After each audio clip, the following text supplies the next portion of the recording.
नमस्कार दोस्तों, स्वागत है आप सभी का हमारे चैनल पे। मैं हूं विशाल गलत और आप देख रहे हैं हमारा चैनल मैथमेटिक्स लवर। तो चलिए शुरू करते हैं। तो दोस्तों, आज की इस वीडियो में हम लोग नए टाइप के क्वेश्चंस को सॉल्व करेंगे और देखेंगे कि इस क्वेश्चंस को कैसे हम लोग जो हम लोग को फाइंड करना, कंप्यूट करना, उसको कहाँ कैसे हम लोग सॉल्व करके आंसर फाइंड करते हैं। तो सबसे पहले देखिए दोस्तों, कहाँ पर कंप्यूट क्या करना है, मतलब फाइंड बेसिकली हम लोग को क्या करना है। तो यहाँ पर क्वेश्चन दिया हुआ है ऑपरेटर स्क्वायर या डेल स्क्वायर, और यहाँ जो आर है उस पर क्या पावर है स्क्वायर का, लेकिन माइनस के साइन के साथ, तो आर टू दी पावर -2। तो ये आप देख रहे हैं कि इसको हमको फाइंड करना है, जहाँ पे आर का वैल्यू दिया हुआ है, जो कि आर का वैल्यू क्या है दोस्तों, √x² + y² + z²। तो सबसे पहले देखिए, जो कि यहाँ पर दिया हुआ है क्वेश्चन में, कि आपको एक कंडीशन यहाँ पे दिया हुआ है, इसको सॉल्व करना है। और जहाँ पर आर का जो वैल्यू है वो यहाँ पे दिया हुआ है, तो इसको सॉल्व करते हैं और देखते हैं दोस्तों कि आंसर कहाँ तक हम लोग इसको ला पाते हैं। तो सबसे पहले देखिए दोस्तों, चूंकि वेयर आर इक्वल टू ये फंक्शन हम लोग को दिया ऑलरेडी, तो इसलिए यहाँ पर सिंस का साइन देते हुए सबसे पहले लिखते हैं आर इक्वल टू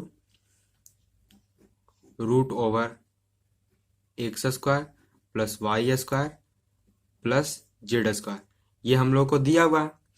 अब यहाँ से चूंकि आर का वैल्यू ऑलरेडी हम लोग को दिया हुआ है, तो अगर यहाँ से हम लोग स्क्वायर को हटाते हैं, तो आप सभी को पता है कि जब स्क्वायर इधर से हटेगा तो यहाँ पर, माफ कीजिएगा, यहाँ पे जब रूट हटता है यहाँ पर तो स्क्वायर आ जाता है या और इसलिए दोस्तों यहाँ पर जब स्क्वायर का साइन हम लोग हटाते हैं तो ऑलरेडी रूट आ जाता है एलएचएस के। जब आरएचएस में हम लोग साइन चेंज करते हैं तो यहाँ पर देखिए फंक्शन क्या आ जाएगा दोस्तों, x² + y² + z²। तो ये हमारा फंक्शन आ जाएगा। अब चूंकि देखिए दोस्तों, चूंकि आर का पावर क्या है, -2 है, तो -2 का मतलब है कि अगर हम लोग इसको माइनस का साइन लाएंगे, आर पर पावर -2, तो ऑब्वियसली इसके ऊपर भी इन्वर्स का साइन आएगा, मतलब x² + y² + z²। तो ऑलरेडी हमारा है ही, लेकिन इसके ऊपर भी इन्वर्स का साइन आ जाएगा, ताकि फिर जब हम लोग इसको इन्वर्स हटाएंगे तो ये डिवाइड में आ जाएगा डिनोमिनेटर में, और ये भी डिनोमिनेटर में आ जाएगा। तो क्रॉस मल्टीप्लिकेशन कीजिएगा तो फाइनली फिर यही वाला टर्म फिर से वापस आ जाएगा। तो यहाँ से जैसे कि देखा दोस्तों, आर टू द पावर -2, इस वैल्यू को हम लोगों ने यहाँ से फाइंड कर लिया, तो इसके प्लेस पे हम लोग इस वैल्यू को पुट कर सकते हैं। तो उसके बाद देखिए दोस्तों, जो हमारा अगला स्टेप होता है नाउ, अब हम लोग क्या करते हैं दोस्तों, बेसिकली जो हम लोग को फाइंड करना है वो क्या है दोस्तों, डेल स्क्वायर या operator square r to the power -2, ये हम लोग को बेसिकली फाइंड करना है। तो इसका स्क्वायर का मतलब है दोस्तों क्या, मैं यहाँ पे लिखता हूँ del square by del x², बीच में प्लस का साइन, ठीक उसी तरह del square by del y², फिर बीच में प्लस का साइन, ठीक उसी तरह यहाँ पर del square by del z²। ये और आर टू द पावर -2 जो हमारा फंक्शन है, मतलब स्केलर फंक्शन, ये तो वैसे का वैसे ही रहेगा। तो आप सोच रहे हैं यहाँ पर कि आई जे और के वाला कैप नहीं है, क्योंकि स्क्वायर है दोस्तों, तो आई को आई के साथ कीजिएगा, जे को जे के साथ कीजिएगा और के को के के साथ कीजिएगा, तो उसका वैल्यू 1 आ जाएगा। तो मल्टीप्लाई के फाइनली यहाँ पर आई जे मतलब वेक्टर फॉर्म यहाँ से हट जाता है। अब उसके बाद देखिए दोस्तों, फिजिक्स में इसी को लैप्लासियन ऑपरेटर भी बोलते हैं दोस्तों। तो यहाँ पर operator square r to the power -2। अब बेसिकली क्या करेंगे, ये जो हमारा वैल्यू है, या तो डायरेक्टली मल्टीप्लाई कर दे या तो फिर वैल्यू पुट कर दे। तो सबसे पहले देखिए, मैं इसको थोड़ा सा और सिंप्लीफाई करूंगा ताकि आपको कैलकुलेशन में आगे दिक्कत ना हो, ताकि समझ में आ जाए आपको एक एक स्टेप। और यहाँ पर आर टू द पावर -2 है ऑलरेडी, तो इसको जब मल्टीप्लाई करेंगे तो यहाँ पर क्या आ जाएगा दोस्तों, आर टू द पावर -2, ठीक बीच में उसी तरह, ठीक यहाँ पर प्लस का साइन, फिर del square by del y², फिर यहाँ पर भी क्या है, आर टू द पावर -2, फिर बीच में प्लस का साइन, ठीक उसी तरह del square by del z², और यहाँ पर भी वैल्यू क्या आएगा दोस्तों, आर टू द पावर -2। तो ये वैल्यू हम लोगों ने यहाँ से सारे को मल्टीप्लाई कर दिया, जो हमारा स्केलर फंक्शन था। अब उसके बाद थोड़ा सा और अरेंजमेंट करते हुए इसको हम लोग इस फॉर्म में कन्वर्ट कर सकते हैं, r del square r to the power -2 equal to, यहाँ से आप कुछ कॉमन निकाल सकते हो, जो कि मैंने निकाला डेल ऑफ डेल एक्स। तो अंदर में क्या आएगा दोस्तों, del r to the power -2 divided by del x, ये आ जाएगा। फिर बीच में प्लस का साइन, ठीक उसी तरह जब इस टर्म से आप कॉमन निकालिएगा तो यहाँ पर क्या आएगा दोस्तों, डेल ऑफ डेल वाई, और अंदर में बच जाएगा डेल बाय डेल वाई, और यहाँ पर आर टू द पावर -2, ये भी बच जाएगा, जैसे कि जिस तरह यहाँ पर बचा था दोस्तों। फिर बीच में प्लस का साइन, ठीक उसी तरह जब यहाँ से कॉमन निकालिएगा तो डेल ऑफ डेल जेड बाहर तो निकल जाएगा, लेकिन यहाँ से क्या आएगा, डेल ऑफ डेल जेड और आर टू द पावर -2, तो ये कॉमन आएगा दोस्तों। अब देखिए दोस्तों, चूंकि हम लोगों ने कॉमन भी निकाल लिया, अब सिंपली इसको डिफ्रेंशिएट करना हम लोग को इजीली हो जाएगा, क्योंकि यहाँ पर डायरेक्टली इस वैल्यू को हम लोग यहाँ से फाइंड कर चुके हैं। r⁻² वाला वैल्यू, इस वैल्यू को नॉर्मली हम लोग यहाँ पे पुट करते हैं और पहले फर्स्ट ऑर्डर डिफरेंशिएशन हम लोग इसको कर लेते हैं। तो सबसे पहले देखिए दोस्तों, यहाँ पर इम्प्लाइज ऐड का साइन देते हुए जो हमारा अगला स्टेप है r⁻², उसके बाद अब चूंकि यहाँ पर बाहर में तो डेल ऑफ डेल एक्स रहेगा, तो जब अंदर में आप इसको डिफ्रेंशिएट कीजिएगा इस टर्म को, तो डिफ्रेंशिएट करने से पहले डायरेक्टली मैं यहाँ पे क्या करता, पहले वैल्यू पुट कर देता, जो कि होता है डेल ऑफ डेल एक्स, और इसका वैल्यू क्या है दोस्तों, तो यहाँ पर हम लोगों ने ऑलरेडी फाइंड करके रखा हुआ है, तो इस वैल्यू को नॉर्मली हम लोग पुट कर देते हैं, जो कि x² + y² + z² ⁻1 ये रहा।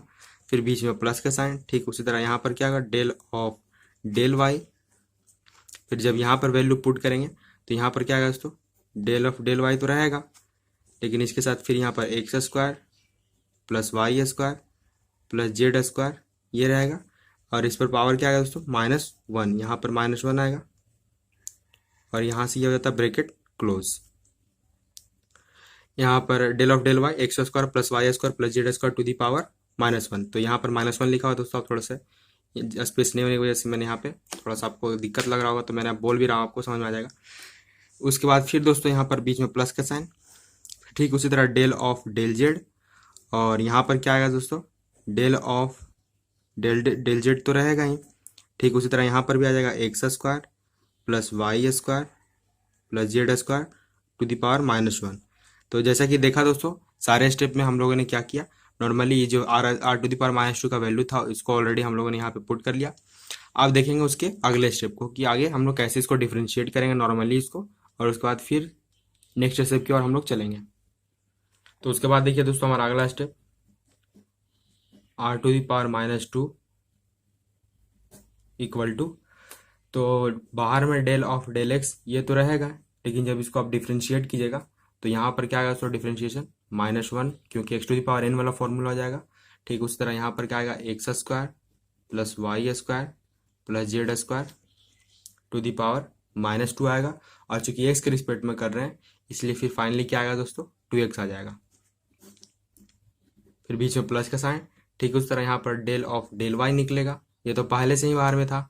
उसके बाद फिर जब इसको आप डिफ्रेंशिएट कीजिएगा तो यहाँ पर भी क्या आएगा, -1 इंटू फिर यहाँ पर आएगा x² + y² + z² इंटू उसके बाद फिर क्या आएगा दोस्तों, 2 आ जाएगा, क्योंकि y के रिस्पेक्ट में कर रहे हैं। फिर बीच में प्लस का sign, del of del z ये तो रहेगा ही, फिर उसी तरह यहाँ पर भी -1 x² + y² + z² into 2z, ये फॉर्म हमारा आ जाता है। अब उसके बाद फिर देखिए नॉर्मली दोस्तों, इम्प्लाइज ऐड का साइन देंगे यहाँ पर ऑपरेटर स्क्वायर r⁻² = तो यहाँ पर जब इसको सिंप्लीफाई करेंगे हम लोग तो क्या आएगा दोस्तों, तो यहाँ पर जो जो कांस्टेंट है उसको हम लोग पहले बाहर निकाल लेते हैं। तो यहाँ पर 2 और -1 ये कांस्टेंट है, तो जब इसको बाहर निकालेंगे तो बाहर में -2 हो जाएगा। फिर यहाँ पर क्या आएगा, डेल ऑफ डेल एक्स, और इसके साथ जो हमारा फंक्शन आएगा सिर्फ बचेगा यहाँ पर x और ये वाला टर्म, तो हम लोग यहाँ पे लिख देते हैं x into x² + y² + z² ये रहेगा। फिर बीच में प्लस का साइन, ठीक उसी तरह यहाँ पर भी -2 निकलेगा। उसके बाद फिर क्या होगा दोस्तों, -2 निकलने के बाद फिर यहाँ पर होगा, यहाँ पर मैं लिख देता हूँ डेल ऑफ डेल वाई, ठीक उसी तरह यहाँ पर y into x² + y² + z² ये फॉर्म रहेगा। फिर बीच में प्लस का साइन, ठीक उसी तरह यहाँ पर भी -2, फिर डेल ऑफ डेल जेड, यहाँ पर भी जेड आ जाएगा, इंटू x² + y² + z² तो टोटली ये फॉर्म हमारा रहेगा दोस्तों। तो जैसे कि देखा दोस्तों कि यहाँ पर कांस्टेंट क्या था दोस्तों, तो -1 इसको 2 के साथ मल्टीप्लाई करें, चूंकि 2 भी कांस्टेंट है तो -2 हो गया। डेल ऑफ डेल एक्स और ये इस टर्म को दोनों को एक साथ रखा, ठीक उसी तरह डेल ऑफ डेल वाई, ठीक उसी तरह यहाँ पर 2 और -1 को एक साथ बाहर निकाला, उसके बाद फिर इन दोनों को रखा, फिर बीच में प्लस का साइन, फिर उसी तरह यहाँ पर देखिए सेम टू सेम -2 को बाहर निकाला और डेल ऑफ डेल जेड और ये वाला टर्म को हम लोग एक साथ रखें। अब देखिए दोस्तों, फिर से डिफ्रेंशिएट करेंगे हम लोग, तो इसमें u इंटू वी वाला फॉर्मूला अप्लाई करेंगे जो चैन रूल हमारा होता है। तो अब देखिए दोस्तों हमारा क्या आएगा, operator square into r to the power minus two equal to -2, ये तो रहेगा ही। तो जब इसको आप डिफ्रेंशिएट कीजिएगा तो मैं डायरेक्टली यहाँ पे आपको दिखाता हूँ कि u इंटू वी जब रखिएगा तो u को रखेंगे, फिर v को डिफ्रेंशिएट कीजिएगा, फिर v को रखिएगा, फिर u को डिफ्रेंशिएट कीजिएगा, क्योंकि यही होता है डिफ्रेंशिएशन। तो जैसे आप डिफ्रेंशिएट कीजिएगा तो मैं यहाँ पर डायरेक्टली आपको लिख के दिखा रहा हूँ, तो आप रफ में चेक कर सकते हैं, मैं एक स्टेप काट के लिख रहा हूँ यहाँ पर डायरेक्टली। तो यहाँ पर आएगा 4x square divided by x square plus y square plus z square to the power 3, फिर बीच में प्लस का साइन, फिर आएगा 1 divided by x square plus y square plus z square का स्क्वायर। ये टर्म हमारा डायरेक्टली आएगा। तो ये कैसे आएगा दोस्तों, तो मैं आपको फिर से बता देता हूँ यहाँ पर, चूंकि यहाँ पर ध्यान दीजिएगा, डिफ्रेंशिएट करना u को रखना और v को डिफ्रेंशिएट करना। तो जब u को रखिएगा तो x तो रहेगा, ये वाला फिक्स है। तो जब इसको डिफ्रेंशिएट कीजिएगा आप तो -2, तो यहाँ बाहर में आएगा, तो ऑलरेडी -2 हो जाएगा। उसके बाद x square plus y square plus z square का क्या आ जाएगा दोस्तों, -3 हो जाएगा, जो कि फिर से जब वो पॉजिटिव होगा तो ऑब्वियसली डिनोमिनेटर में आ जाएगा। तो ये टर्म आ गया। अब फिर क्या होगा दोस्तों कि फिर जब चूंकि इसको डिफरेंशिएट कर लिया तो जब फिर अब अंदर वाले टर्म को डिफरेंशिएट करना, चूंकि तो पावर का डिफरेंशिएशन हुआ था, जब अंदर में कीजिएगा तो फिर से 2x आएगा। तो -2 तो ऑलरेडी बाहर में था, तो जब फिर से कि मल्टीप्लाई कीजिएगा तो 2x तो बाहर में था और ये पहले से -2x पहले से था। जब अंदर वाले टर्म को डिफरेंशिएट किया तो यहाँ पर 2x आ गया, तो यहाँ पर 4x आ जाएगा, तो -4x हो जाएगा, फिर बीच में प्लस का साइन, फिर इसको रखते हैं तो ये हमारा फिर से पॉजिटिव बन जाएगा और इसके रिस्पेक्ट में करेगा डिफरेंशिएशन, इसका डिफरेंशिएशन 1 होगा। ठीक उसी तरह बीच में प्लस का साइन, फिर यहाँ पर -2 आएगा, जो कि पहले से था यहाँ पर -2। जब इसको डिफरेंशिएट करिएगा तो यहाँ पर क्या आएगा दोस्तों, -4y square divided by x square plus y square plus z square to the power 3, बीच में प्लस का साइन, फिर यहाँ पर 1 divided by x square plus y square plus z square का स्क्वायर। तो ये टर्म हमारा आता है। फिर हम लोग देते हैं बीच में प्लस का साइन, उसके बाद फिर क्या आता है दोस्तों यहाँ पर -2। फिर से जब इसको डिफरेंशिएट कीजिएगा तो इस बार -4 जेड स्क्वायर आएगा divided by x square plus y square plus z square to the power 3, बीच में फिर प्लस का साइन। ठीक उसी तरह यहाँ पर 1 divided by x square plus y square plus z square का स्क्वायर। तो ये टर्म हमारा यहाँ पे आता है डिफरेंशिएट होने के बाद, u टू वी मतलब प्रोडक्ट रूल चैन रूल लगाने के बाद। अब क्या होगा दोस्तों, उसको थोड़ा सा सिंप्लीफाई करते हैं या फिर कुछ कॉमन वगैरह आप निकाल सकते हैं। तो मैं यहाँ पे फिर से यहाँ पर देखिए, फिर अगला स्टेप में की ओर के चलता हूँ हम लोग। तो जब अगले स्टेप की ओर हम लोग चलेंगे तो operator square r to the power -2, ये तो रहेगा ही, फिक्स है, इक्वल टू। अब क्या होगा दोस्तों, जैसे कि मैं यहाँ पे एक छोटा सा स्टेप लेने वाला है कि इस माइनस को मैं अंदर लेना चाहता हूँ, क्योंकि जो नेगेटिव है मतलब ये पॉजिटिव बन जाए और जो पॉजिटिव है वो नेगेटिव बन जाए, तो इससे थोड़ा और हम लोग का आसान हो जाएगा। तो यहाँ पर 2 को बाहर रखते हैं और जब इस माइनस के साइन को जब अंदर लेके जाएंगे तो यहाँ पर क्या बनेगा दोस्तों, 4x square divided by x square plus y square plus z square to the power 3, बीच में फिर माइनस का साइन। ठीक उसी तरह 1 divided by x square plus y square plus z square का स्क्वायर, ये रहेगा, फिर बीच में ठीक उसी तरह प्लस का साइन। फिर यहाँ पर 2 रखेंगे, चूंकि 2 तो और -2 था, तो इस बार इसमें भी माइनस का साइन अंदर लेके जाएंगे। तो इसमें क्या आएगा दोस्तों, यहाँ पर आएगा हमारा 4y स्क्वायर हो जाएगा। तो यहाँ पर जैसे कि देखिए divided by x square plus y square plus z square to the power 3, बीच में माइनस का साइन, उसके बाद फिर 1 divided by x square plus y square plus z square का स्क्वायर। तो ये टर्म हमारा आता है। उसके बाद फिर उसी तरह जब हम लोग जेड वाले टर्म को करेंगे तो यहाँ पर हम लोग देते हैं बीच में प्लस का साइन, उसके बाद फिर 2 रखते हैं और जब इस साइन को आप अंदर लेके जाएगा तो जेड वाला ये टर्म पॉजिटिव बन जाएगा और ये टर्म हमारा नेगेटिव बनेगा। तो उसके बाद देखिए दोस्तों हमारा अगला स्टेप जो कि होता है, जेड वाले टर्म को जब हम लोग इसको रखेंगे तो यहाँ पर फिर से तो यहाँ पर हो जाएगा 4 z square divided by x square plus y square plus z square to the power 3, बीच में फिर माइनस का sign, 1 divided by x square plus y square plus z square का स्क्वायर। तो ये टर्म हमारा आ जाता है।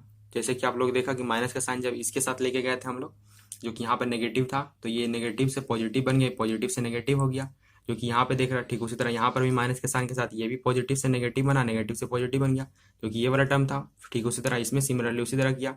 अब उसके बाद देखिए दोस्तों हमारा अगला स्टेप, तो यहाँ पर इम्प्लाइज दैट का साइन देते हुए del square r to the power minus two equal to, अब क्या करेंगे दोस्तों यहाँ पर, अब हम लोग क्या करेंगे दोस्तों, सिंपली यहाँ पर लेते हैं हम लोग क्या एलसीएम वगैरह लेते हैं, उसके बाद थोड़ा सा सिंप्लीफाई करते हैं। तो यहाँ पर टू इसको बाहर में ही रखते हैं। तो जैसे यहाँ पे एलसीएम लीजिएगा तो ये क्या आएगा दोस्तों, x square plus y square plus z square का पावर 3। तो ऑब्वियसली यहाँ पर क्या आएगा दोस्तों, 4x स्क्वायर आ जाएगा कैंसिल होने के बाद, फिर बीच में माइनस का साइन, तो दो टर्म कैंसिल होगा, एक टर्म बचेगा। तो यहाँ पर क्या आएगा दोस्तों, फिर x square plus y square plus z square, ये एलसीएम वगैरह तो आप सभी को आता ही होगा, बीच में फिर प्लस का साइन, फिर टू को रखेंगे। फिर से जब इसमें एलसीएम लेंगे तो यहाँ पर क्या आएगा दोस्तों, फिर से यहाँ पर x square plus y square plus z square का पावर क्यूब, ये तो रहेगा ही। यहाँ पर क्या आएगा दोस्तों, 4y स्क्वायर, बीच में माइनस का साइन, फिर ठीक उसी तरह x square plus y square plus z square, ये टर्म आएगा, फिर बीच में प्लस का साइन, फिर यहाँ पर हम लोग टू को रखते हैं। फिर जब हम लोग एलसीएम लीजिएगा तो फिर यहाँ पर क्या आएगा दोस्तों, x square plus y square plus z square का पावर क्यूब या पावर 3, फिर यहाँ पर आएगा 4z square minus x square plus y square plus z square, ये टर्म आता है। अब उसके बाद चूंकि एलसीएम वगैरह ले लिया हम लोगों ने, तो जब इसको थोड़ा सा सिंप्लीफाई करेंगे और तब देखिए दोस्तों हमारा क्या टर्म आता है। तो इम्प्लाइड का साइन देते हैं यहाँ पर operator square r to the power minus two equal to, ये टू हम लोग यहाँ पे बाहर में ही रखेंगे। तो जब अंदर में इस टर्म को आप लोग माइनस लीजिएगा तो ये नेगेटिव ये नेगेटिव ये नेगेटिव, तो 4x स्क्वायर में से 3x स्क्वायर, मतलब एक स्क्वायर घटेगा तो 3x स्क्वायर हो जाएगा। तो यहाँ पर क्या बनेगा दोस्तों, मैं डायरेक्टली लिख रहा हूँ 3x square minus y square minus z square divided by x square plus y square plus z square का पावर 3, ये टर्म रहता है, फिर बीच में प्लस का साइन। ठीक उसी तरह फिर टू रखेंगे, तो जिस तरह 3x हुआ उसी तरह यहाँ पर क्या आएगा दोस्तों, फिर से यहाँ पर कैंसिल होगा, तो यहाँ पर फाइनली हो जाएगा 3y स्क्वायर, मतलब सब्ट्रैक्ट होगा तो 3y स्क्वायर यहाँ पर हो जाएगा, क्योंकि 4y में से 1y घटेगा तो 3y हो जाएगा। फिर यहाँ पर minus x square minus z square divided by, फिर यहाँ पर डिनोमिनेटर में x square plus y square plus z square का क्यूब, ये तो वैसे का वैसे रहेगा, बीच में प्लस का साइन, फिर टू। ठीक उसी तरह जब इसको फिर यहाँ पर कीजिएगा तो यहाँ पर क्या आएगा दोस्तों, 3z square minus x square minus y square, ये रहेगा। फिर यहाँ पर आएगा x square plus y square plus z square का क्यूब या पावर 3। तो ये हो गया थोड़ा सा सिंप्लीफाई दोस्तों। अब देखिए कि डिनोमिनेटर से यहाँ पर क्यूब वाला टर्म कॉमन आ रहा है, तो इसको आप कॉमन निकाल सकते हैं और फिर उसके बाद फिर थोड़ा सा और सिंप्लीफाई इसको कर सकते हैं। तो जैसे कि यहाँ पे देखिए दोस्तों कि operator square r to the power minus two, यही टर्म था। तो यहाँ से हम लोग क्या करेंगे कि ये जो टू, फिर यहाँ पर टू और यहाँ पर टी, तो टू है तीनों प्लेस पे एक्स वाई जेड, मतलब कि डेल ऑफ डेल एक्स का था, ये डेल ऑफ डेल वाई का था, डेल ऑफ डेल जेड का था। तो तीनों से टू टू टू यहाँ से कॉमन निकाल लेंगे हम लोग, तो टू निकल जाएगा डिवाइडेड बाय, फिर डिनोमिनेटर से क्या कॉमन निकालेंगे दोस्तों, तो चूंकि डिनोमिनेटर से हम लोग x square plus y square plus z square का टू, मतलब कि इसका पावर 3 है, तो इसका पावर 3 है, तो हम लोग क्या निकालेंगे, इसका पावर मतलब दो पावर निकाल लेंगे। तो यहाँ पर क्या निकलेगा दोस्तों, x square plus y square plus z square का स्क्वायर, ये निकाल लेंगे। तो सिर्फ अंदर में क्या बच जाएगा दोस्तों, सिर्फ न्यूमिनेटर वाला पार्ट बचेगा, डिनोमिनेटर में से ये पार्ट बचेंगे। तो देखिए कौन कौन से पार्ट बचेंगे, तो जो कि बचेगा यहाँ पर से, जो फर्स्ट वाला पार्ट बचेगा वो बचेगा यहाँ पर 3x square minus y square minus z square divided by x square plus y square plus z square, ये वैसे का वैसे रहेगा। यहाँ पर पावर 2 और यहाँ पर कुछ नहीं, तो पावर 1 छुपा हुआ है, तो 2 और 1 ऐड कीजिएगा तो फिर से यहाँ पर क्या जाएगा दोस्तों, 3 हो जाएगा। एक्सपोनेंशियल रेडिकल्स वाले फॉर्मूले को यूज किया मैंने यहाँ पर, फिर बीच में प्लस का साइन, चूंकि यहाँ पर प्लस का साइन है, 2 तो ऑलरेडी हम लोग निकाल लिया, डिनोमिनेटर से भी सेम टू सेम यही पावर 2 निकाला है। तो यहाँ पर क्या बचेगा दोस्तों, न्यूमिनेटर में 3y square minus x square minus z square, ये तो बचेगा ही, डिवाइडेड बाय, फिर यहाँ पर क्या आएगा दोस्तों, x square plus y square plus z square, यह टर्म बन जाता है। फिर वहाँ पर बीच में प्लस का साइन, ठीक उसी तरह फिर जब जेड वाला टर्म के साथ आप कॉमन निकालेगा तो यहाँ पर क्या बचेगा दोस्तों, न्यूमिनेटर में 3z² minus x² minus y² divided by x² plus y² plus z²। ये टर्म हमारा अब अंदर में बच जाता है। तो नॉर्मली फिर से आप एलसीएम लेके इसको थोड़ा सा और सिंप्लीफाई कर सकते हैं। तो उसके बाद देखिए दोस्तों, इसको थोड़ा सा और नेक्स्ट स्टेप की ओर लेके जाते हैं। तो यहाँ पर होता है operator square r⁻⁻2 equal to, तो बाहर में हमारा जो बच गया 2 जो हम लोगों ने कॉमन निकाला, x² plus y² plus z² का यहाँ पर क्या है दोस्तों, स्क्वायर है। ये हम लोगों ने बाहर निकाला था। तो इसको बाहर इसलिए निकाला था क्योंकि इसका वैल्यू तो हम लोगों को पता ही r है, r का पावर स्क्वायर हो जाएगा, फिर से उसको रिवर्ट कर देंगे तो यहाँ पर क्या आएगा दोस्तों, r⁻⁻2 आ जाएगा। तो ये हमको आंसर चूंकि इसका फाइंड करना है इसी वजह से। तो अब देखिए दोस्तों, उसके बाद फिर क्या करेंगे यहाँ से, तो यहाँ पर जब फाइनली आप एलसीएम लीजिएगा तो यहाँ पर चूंकि सबका डिनोमिनेटर यहाँ पर सबका सेम है, तो यहाँ पर आ जाता है x² plus y² plus z², यही टर्म आ जाता है। उसके बाद फिर ये सब तो सेम ही है, तो यहाँ पर डायरेक्टली आप लिख सकते हैं क्या, 3x² minus y² minus z², ये टर्म, फिर बीच में प्लस का साइन। ठीक उसी तरह यहाँ पर 3y² minus x² minus z², फिर बीच में प्लस का साइन। ठीक उसी तरह यहाँ पर 3z² minus x² minus y²। तो ये टर्म हमारा यहाँ पर जो कि आप देख रहे हैं ये टर्म बच जाता है। तो यहाँ पर कुछ ना कुछ कैंसिल वगैरह हो सकता है। तो यहाँ पर से देखिए दोस्तों, जब इसको कैंसिल कीजिएगा या फिर कुछ ना यहाँ पर सब्ट्रैक्ट कीजिएगा तो यहाँ पर देखिए कि जब 3x वाले की बात आती है तो यहाँ पर देखिए x यहाँ पर भी नेगेटिव है और यहाँ पर भी नेगेटिव है, तो 2x² हो जाएगा। ठीक उस तरह यहाँ पर भी देखिए y का देखिए यहाँ पर एक y टर्म है और एक टर्म यहाँ पर है, तो 2y हो जाएगा। ठीक उस तरह यहाँ पर z का स्क्वायर एक टर्म यहाँ पर z² 2 टर्म है, तो यहाँ पर भी 2 माइनस 2z² हो जाएगा। जबकि यहाँ पर सभी का देखिए x का स्क्वायर का पावर यहाँ पर 3 है, 3x², यहाँ पर 3y² और यहाँ पर 3z² है। तो जब इसको आप सिंप्लीफाई कीजिएगा तो क्या आएगा दोस्तों, तो उसके बाद देखिए यहाँ पर, तो यहाँ पर operator square r⁻⁻2 equal to 2 divided by x² plus y² plus z² का स्क्वायर। ये तो पहले से था। जब ऊपर में आप सब में सब्ट्रैक्ट कीजिएगा तो आपको जो न्यूमिनेटर मिलेगा वो होगा x² plus y² plus z², ये रहेगा। और डिनोमिनेटर तो ऑलरेडी पहले से x² plus y² plus z² ये था, तो यहाँ से ये हो जाता है कैंसिल। तो फाइनली हमारा जो टर्म बचता है वो क्या बचता है दोस्तों, operator square r⁻⁻2 equal to 2 divided by x² plus y² plus z² का स्क्वायर, ये बचता है। तो ये हो जाता है क्या दोस्तों, हमारा आंसर हो जाता है। तो जैसे कि देखा दोस्तों कि इस टाइप के क्वेश्चंस को हम लोगों ने कैसे सॉल्व किया। तो यहाँ पर या तो फिर चाहे तो इस आंसर को चेंज करके आप डायरेक्टली ऐसे भी लिख सकते हैं कि 2 तो रहेगा ही, लेकिन इस वैल्यू को आप क्या लिख सकते हैं दोस्तों, क्योंकि इस वैल्यू को हम लोग r लिखते हैं तो r का स्क्वायर आप कर सकते हैं, या फिर डायरेक्टली ये आंसर या फिर इसको लिख सकते हैं 2 इंटू 1/r², ये आंसर हो सकता है। या तो फिर और देखिए आप एक और आंसर इसमें कन्वर्ट क्या कर सकते हैं दोस्तों, कि इसी को कन्वर्ट करके आप लिख सकते हैं क्या, 2 इंटू r⁻², ये भी आंसर लिख सकते हैं दोस्तों। तो जैसे कि देखा दोस्तों कि इसका 3 आंसर पॉसिबल, या तो ये आप ये लिख सकते हैं या तो ये लिख सकते हैं। तो तीनों में से जो भी आंसर आप चाहे तो एग्जाम में पॉसिबिलिटी है यहीं तक रहने दे सकते हैं। या तो फिर क्या कर सकते हैं दोस्तों, आपको अगर लग रहा हो कि और आगे तक लेके जा सकते हैं तो यहाँ तक आंसर ला छोड़ सकते हैं, या फिर ये भी। तो जैसे कि देखा दोस्तों कि इस टाइप के क्वेश्चंस को हम लोगों ने कैसे हैंडल किया, कैसे सॉल्व किया। तो अगर इस टाइप के क्वेश्चन आपको आ जाते हैं एग्जाम में या फिर कंपटीशन वगैरह में, तो आप समझ सकते हैं कि इसको कैसे सॉल्व करना है। तो फिलहाल वीडियो में इतना है दोस्तों, मिलते हैं नेक्स्ट वीडियो में। तब तक वीडियो को लाइक करें, शेयर करें और चैनल को प्लीज सब्सक्राइब जरूर कर लीजिएगा दोस्तों, क्योंकि मैं आप सभी के लिए ऐसे मैथ के सोल्यूशन वीडियो लाता रहता हूँ। वीडियो देखने के लिए आपका बहुत बहुत धन्यवाद दोस्तों।